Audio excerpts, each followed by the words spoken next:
जी, बिस्मिल्लाहिर्रहमानिर्रहीम। Welcome to your own show. हम और हमारी ज़रात के नए एपिसोड के साथ आपकी खिदमत में हाज़िर हैं जी। आपका अपना प्रोग्राम जिसमें आपकी आवाज़ बन के हम लोगों तक जो है आपके एहसासात और आपके वो जो मुश्किलात हैं उनकी मुकम्मल अक्कासी की कोशिश करते हैं। इस सिलसिले में आपके जो सवालात आते हैं उसका भी एक बहुत अमल दखल होता है। तो इस सिलसिले को हम जारी रखते हैं, लेकिन उसका तरीका ये है कि आप हमें फ़ॉलो करें, हमारे चैनल को सब्सक्राइब करें, हमें लाइक करें या शेयर करें ताकि मज़ीद बड़ा नेटवर्क हो सके। तो सबसे पहले जी बात करते हैं जो इस वक्त मुल्क की सूरत हाल है, बल्कि ख़ित्ते में जो सूरत हाल हुई है, ये जो मानसून है, ये जो फ्लड्स आए हुए हैं, जो कि क्लाउड बर्स्ट हो रहा है, इससे हमारे बहुत सारे नुकसानात। और 2022 में जो सिचुएशन थी, हम दोबारा उस तरफ बढ़ रहे हैं और 2025 में भी इसका बहुत ज़्यादा इम्कानात हैं इस बात के कि हमारे बहुत सारी जो इकॉनमी को इसके असरात भुगतने पड़ेंगे और उसमें ये होगा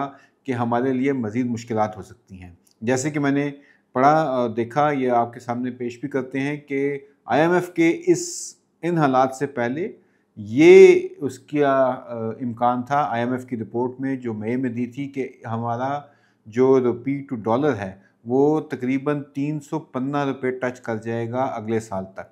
तो अगर ये सिचुएशन मज़ीद ख़राब होती है तो हमारे ज़र मुबादला के ज़खायर पर इसका जो है वो असर भी पड़ेगा और उस सिलसिले में महंगाई का तूफ़ान जिसमें कि ऑलरेडी इज़ाफ़ा हो रहा है। जैसे आपको नज़र आ रहा है कि पहले हमारे गैर मुल्की भाइयों ने हमारा बड़ा ख़्याल रखा। रेमिटेंस जो है, जो बाहर से पैसा आ रहा था वो बहुत ज़्यादा था, उसने बहुत ज़्यादा सहारा दिया। लेकिन जुलाई के महीने में हुआ ये है कि वो जो हम हुकूमत बड़ी खुशी से बताती थी कि हमने अपना डेफ़िसिट ख़त्म कर दिया, हम सरप्लस में चले गए हैं। तो अब उल्टा हो गया है कि हमारी एक्सपोर्ट्स भी कम हुई हैं, हमारी रेमिटेंस भी कम हो गई है और हमने कर्ज़े भी अदा करने हैं। इसके साथ-साथ मुल्क की जो सिक्योरिटी है उसका भी ख़्याल रखना है। तो उस लिहाज से अभी ये हुआ है कि हम डेफ़िसिट में आ गए हैं, यानी कि खसारे में चले गए हैं। तो ये सिचुएशन मुश्किलात का हो सकता है। पहले भी एग्रीकल्चर ने बचाया था, अब एग्रीकल्चर से ऐसी उम्मीद लगाना मेरे ख़्याल से मुश्किल है। क्यों? क्योंकि आपकी लार्ज स्केल मैन्युफैक्चरिंग जो-सी है वो डाउन ट्रेंड है और हमारी फसलें भी जो हैं वो कम हो रही हैं, उसकी पैदावार कम हो रही है और ये सिलसिला इसको कंट्रोल करने के लिए हुकूमत के जितने इक़दामात अभी नज़र आते हैं, वो हकीकतन क्या हैं उस बारे में भी आज बात करते हैं, क्या हो रहा है। तो पहले जी, मई के महीने में मैं आपको मिसाल दूँ कि किसान के साथ ऐसा बुरा हुआ है, चाहे आप गंदम ले लें, चाहे आप मकई ले लें, चाहे आप सब्जियां ले लें। जो टमाटर ₹10 का बेचारा किसान बेच रहा था मई के महीने में, उसको कम से कम 20-22 रुपए में बेचा है उस फेरिये ने या फड़िये ने जिसे कहते हैं, जो कि वहाँ बैठा हुआ है। और जब आप तक मेरे तक वो चीज़ पहुँची, वो कम से कम 40-50 रुपए की थी। तो हकीकी तौर पे पैसे कौन कमा रहा है वो देख लें कहाँ है, लेकिन वो किसान जो है वो उससे अब दूर जाना शुरू हो गया। कोई किसान कह रहे हैं गंदम हम नहीं लगाएंगे। इसके साथ-साथ मैं प्याज़ की मिसाल ले लूँ। पिछले साल हमने किसानों को मना किया था कि इतना प्याज़ ना लगाएँ, उसका भी यही हुआ है कि ₹12 में ख़रीदा है तकरीबन इस वक़्त और ₹22 में जो है वो होलसेलर या फड़िया या फेरिया जिसे कहते हैं, वो मंडी में जो बैठा हुआ है वो बेच रहा है और हम उसे खरीद रहे हैं ₹40-50 में। तो इतना बड़ा जो गैप आ रहा है, उसकी क्या सिचुएशन है? ये समझने की ज़रूरत है, इसका एक हल है। हल वो कि दुनिया करती है, दुनिया ने किया है और अभी हमने अल्हम्दुलिल्लाह अभी एक डिजिटल वैल्यू चेन का प्रोजेक्ट किया अपने Australians centre for international agriculture research और इस तरह से बाकी इदारों के साथ मिलके, और बहुत खुशी के साथ आपके साथ वो भी ज़िक्र करूँगा कि उसमें हमें कामयाबी मिली है और अब हम इसको बढ़ाना चाह रहे हैं। तो अब आते हैं कि आगे जो सिचुएशन है वो किस तरफ जा रही है। तो उसमें एक हल जो है वो क्या है कि एक दुनिया की एक कंपनी है जिसको आप कहते हैं टीमू, ठीक है? तो टीमू से आप पाकिस्तान में भी वो काम कर रहे हैं। टीमू ज़ाहिर है कि एक चाइनीज़ कंपनी है, लेकिन आपको पता है कि उससे पहले वो टीमू जो थी उसमें चाइना में सबसे पहले एग्रीकल्चर के सबसे बड़े लेवल पे जो एग्रीकल्चर के अंदर फार्मर को सपोर्ट करने के लिए प्रोग्राम शुरू हुआ था, वो इस कंपनी ने किया था जिसका कि असल नाम है पिनडुओडुओ। पिनडुओडुओ का मतलब क्या है जी? कि पिन का मतलब होता है चाइनीज़ में इकट्ठे, टुगेदर, इकट्ठे। डुओ का मतलब होता है ज़्यादा, यानी कि ज़्यादा बचत, और फिर डुओ और उसका मतलब है कि ज़्यादा खुशहाली। तो पिनडुओडुओ जो कंपनी है, ये करती क्या है, इन्होंने एक तरीका ढूँढा, उन्होंने कहा जी कि किसानों को हमने उठाना है और इसी तरह से जो ख़रीदार हैं उनको भी बचाना है महंगाई से। तो वो जो गुर्बत की लकीर के नीचे लोग थे, उनको उन्होंने टारगेट किया और इस वक़्त वो दुनिया की बड़ी कंपनियों में एक है। अमेरिका तक उसकी पहुँच है। उनका मॉडल क्या है? मॉडल समझने की ज़रूरत है। हमारे मेरे ख़्याल से जितने भी लोग यहाँ बैठे हुए हैं, जो हुकूमती इदारों में हैं, इनको मेरे ख़्याल से इस मॉडल को समझना चाहिए। बहुत सारी कमेटियाँ हैं, हमारे दोस्त भी बैठते हैं उसमें, ठीक है, वो देखते हैं चीज़ों को, लेकिन हकीकतन क्या है कि सीखना चाहिए आपको। तो सीखते हुए ज़रा देखें कि उनका जो मॉडल है, जैसे मैंने ज़िक्र किया कि इस टाइम जो किसान के साथ जो उसकी बदहाली हो गई है, उससे निकलने का एक तरीका होना चाहिए। तो इस कंपनी का जी बिज़नेस जो-सा है इस वक़्त, वो उनकी खाली 1 क्वार्टर की जो अर्निंग है वो तकरीबन 3-4 बिलियन डॉलर पे है, एक कंपनी की। तो इसमें क्या होता है, इसमें अगर आप देखें कि वो कहते हैं जी कि आप मिल के ऑर्डर करेंगे, यानी कि एक बंदा जो इस टाइम लाहौर में बैठा हुआ है, उसी तरह से एक और बंदा है जो कि कराची में बैठा हुआ है, वो ऐसा करें आपस में पार्टनरशिप कर लें। कि अगर एक बंदे ने आलू मंगवाने हैं तो वो लाहौर में भी बट चाहिए उसको, और एक बंदा उसका साथी है, कोई कज़न है, कोई भाई है, कोई रिश्तेदार है, वो कराची में है, तो वो मिल के अपना ऑर्डर करें और वो अपना कि उसकी जो तादाद है वो बढ़ा दें। तो इनका मॉडल ये है इसका कि जी मुझे अगर कोई चीज़ चाहिए और अगर मैं मेरा साथी जो उनसे है वो किसी भी और शहर में है, तो मैं मिल के उसके साथ ऑर्डर कर दूँ, तो उससे फ़ायदा ये होगा कि वो वहाँ का जो कराची के करीब जो किसान है उसको भी फ़ायदा हो जाएगा और लाहौर के करीब जो किसान है उससे उठा के भी वो ऑर्डर दे देंगे। तो उन्होंने कहा जी अगर आप अलग-अलग ऑर्डर करेंगे तो ये चीज़ आपको महँगी पड़ेगी। इसके मुकाबले में अगर वही काम आप दोनों इकट्ठे कर दें, तो इसका मतलब है कि मिल के 2-3 किसानों का भला कर रहे हैं अगर आप ऑर्डर दे रहे हैं। तो इस मॉडल को, इस अप्रोच को बढ़ाकर उन्होंने पूरी चाइना के अंदर जो है वो इनकलाब बर्पा कर दिया। इसकी मिसाल आपको इस स्लाइड में नज़र आएगी कैसे वो करते हैं। कि एक साहब हैं, वो कहते हैं कि टीम परचेज़ का नाम दिया। उन्होंने कहा जी कि मैंने पीर वाले दिन जो है वो सेब खाने हैं। इसी तरह एक और लड़की है, बच्ची है, वो कहती है जी मैंने जो नाशपाती है वो थर्सडे को खानी है, यानी कि जुमेरात वाले दिन। इसी तरह एक साहब एक और है, वो कह रहे हैं जी कि हमने माल्टे या किन्नू हैं वो ट्यूसडे को खाने हैं। तो इन्होंने कहा ये सारों के जो ख्वाहिशें हैं, इनको ज़रा इकट्ठा करते हैं। अगर आप देखते हैं तो ये डिजिटल जो चैनल है, पर्सनलाइज़ेशन जो जिसे कहते हैं, उसके थ्रू उन्होंने सबके इंटरेस्ट नोट कर लिए और उनको उस दिन जिसको पीर वाले दिन अगर सेब खाने हैं तो उसको सुबह-सुबह सेब नज़र आना शुरू हो गया कि आज सेब आपको इतने का मिलेगा। जिसने कि जुमेरात वाले दिन जो नाशपाती खानी थी उसको वो चीज़ मिल जाएगी। जिसने चावल खाने हैं उसको उस दिन वो चावल मिलना शुरू हो जाए। उन्होंने ये सारी चीज़ को क्या किया कि डिजिटाइज़ करके और उनको बताना शुरू कर दिया कि आज अगर आप ये इकट्ठा मिलके ऑर्डर करें तो ये इतना सस्ता मिलेगा। इसका फ़ायदा ये हुआ कि किसानों को भी पता चल गया कि इस दिन हमने इतनी पैदावार जो-सी है वो देनी है। बजाय इसके कि वो गल सड़ जाएँ टमाटर या प्याज़ या बाकी चीज़ें, वो उसके मुताबिक अपनी जो थी वो हार्वेस्टिंग भी करते थे, ताकि उनको एक पता चल गया कि उनके ऑर्डर्स कितने हैं। तो ये मॉडल उन्होंने शुरू किया था, जिससे कि उनका बहुत बड़ा एक फ़ायदा आया। जी, अगर आप ये देखें इस स्लाइड के ऊपर कि फार्मर जो है वो आधा किलो जो लहसुन है वो बेच रहा है। हमारे यहाँ वैसे भी चाइनीज़ लहसुन बड़ा मशहूर है, तो इसकी मिसाल आपको यहाँ से मिलेगी कि वो आधा किलो बेच रहा है 1 युआन का। जबकि खरीदार जो है जो इसकी दूसरी साइड पे आपको नज़र आ रहा है वो खरीद रहा है 8 युआन का। कितना फ़र्क पड़ गया? 8 गुना।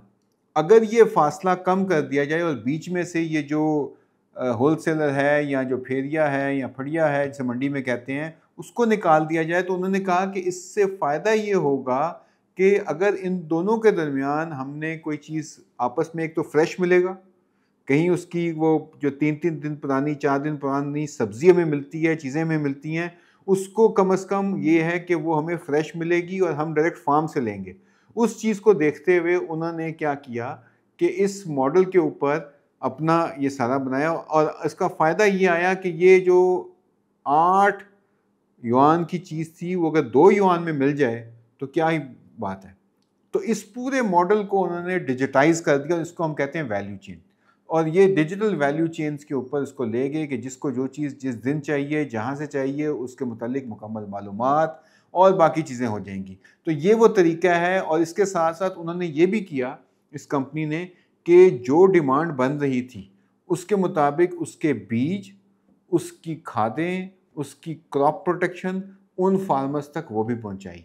और ख़ाली ना पहुंचाई बल्कि उसकी ट्रेनिंग भी की उन्होंने, कि ट्रेनिंग जो थी वो गुर्बत को ख़त्म करने के लिए, कि उन्होंने इस सारी जो डिमांड क्रिएशन थी उसको किया और बताया कि भी हमें ये चीज़ इस दिन इतने दिन की पैदावार वाली सलाहियत वाली चीज़ मिलनी चाहिए।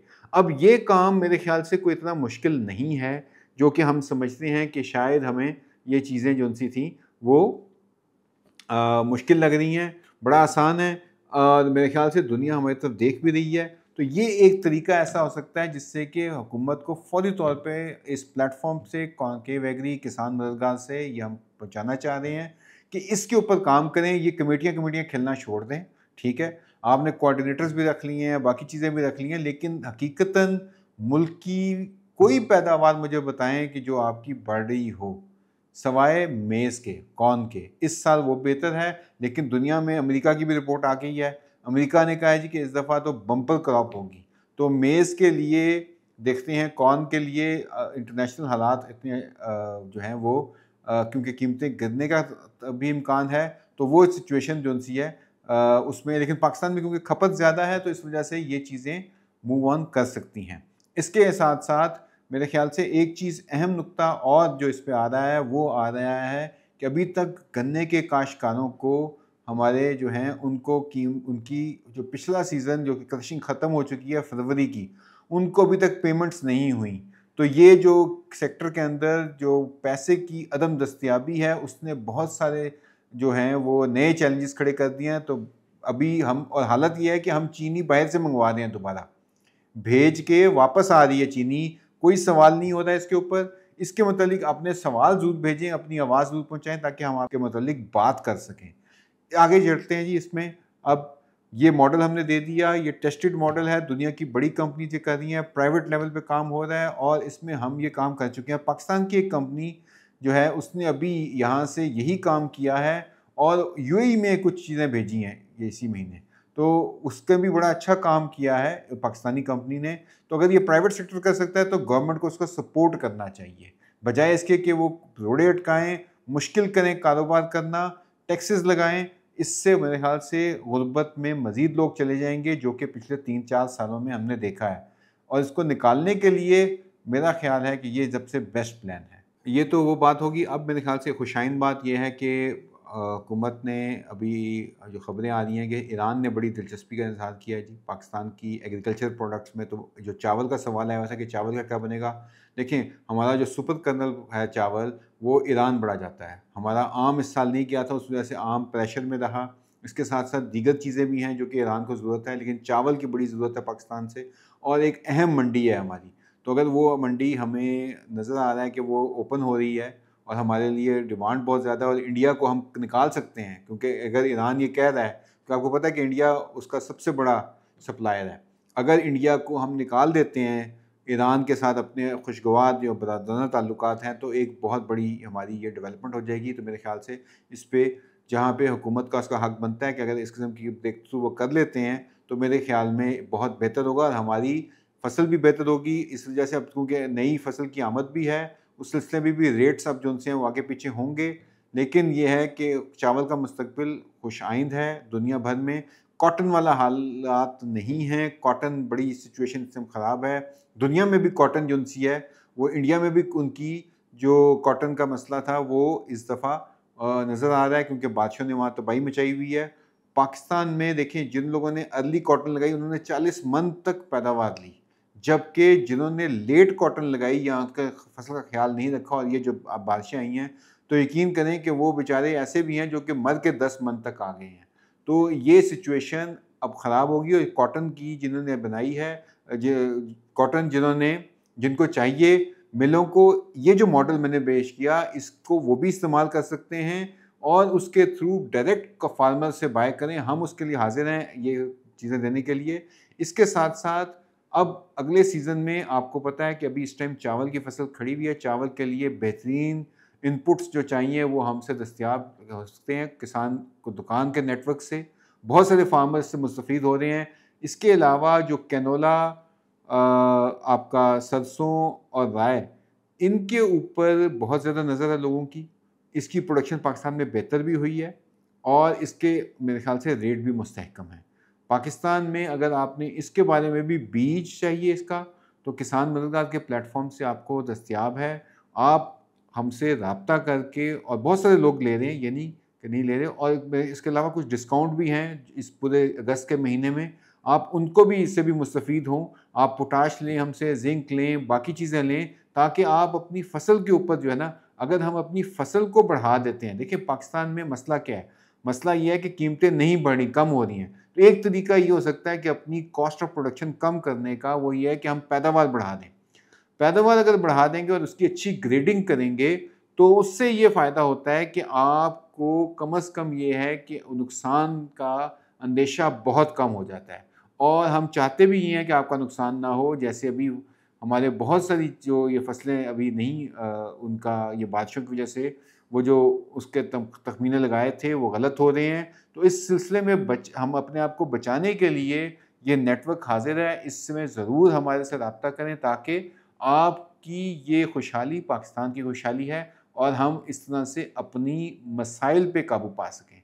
इंशाअल्लाह अपने सवालात ज़रूर भेजें ताकि उनके जवाबात दें, लेकिन दोबारा कहूँगा कि किसान मददगार और किसान दुकान के नेटवर्क से आपको हमारी मयारी चीज़ें, जो कि जिसमें किसी किस्म की कोई जाली मसनूआत नहीं हम रखते, बल्कि आपके लिए गारंटीड चीज़ें आती हैं और डिस्काउंटेड प्राइसेस पे पूरे अगस्त के महीने में आपको दस्तयाब हैं। इस सिलसिले में आप हमारे नुमाइंदों से रब्ता करके और इस नेटवर्क में शामिल होकर अपने लिए आसानियाँ पैदा करें, ताकि आपके लिए अगर आसानियाँ होंगी तो ये पाकिस्तान के लिए बेहतर होगा।